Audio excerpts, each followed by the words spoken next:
In other news, South Korea in trade posted a current account surplus in June for a second month in a row. It was also in the black for the first half of the year overall. These surpluses were smaller, though, than they were a year earlier because of the rising cost of energy.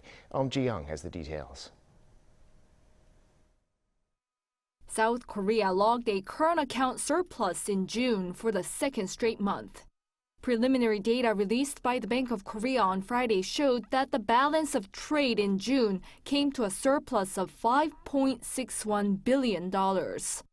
But the surplus was smaller than it was a year earlier. A Bank of Korea official says that's because growth in exports was offset by increased imports on the back of the higher cost of fuel and commodities. The goods account surplus has decreased from $7.5 billion in June last year to $3.6 billion this year as continued growth in imports surpassed that of exports. Growth of goods exports was led by petroleum products with a more than 9% rise compared to the previous year, recording an on-year increase for 20 months in a row. But the bank said due to the slowdown of exports to the country's biggest trading partner, China, it plunged from the nearly 40% growth recorded in the same period a year earlier.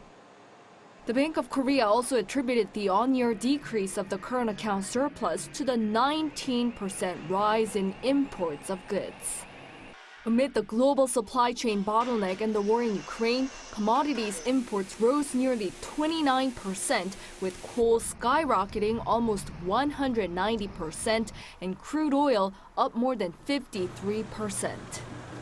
But an expert says although commodity prices in July have been settling down, the trade surplus is likely to decline further with fears of global economic recession. One of the most important reasons for the decline in the commodities account is because first, the slowdown in export to China on the one hand, and the other, the global slowdown in trade due to higher interest rate and reduction in economic growth. So I think it is very difficult to avoid that long-term trend, and the government has to do something in order to prevent further deepening. Eum Ji-young, Arirang News.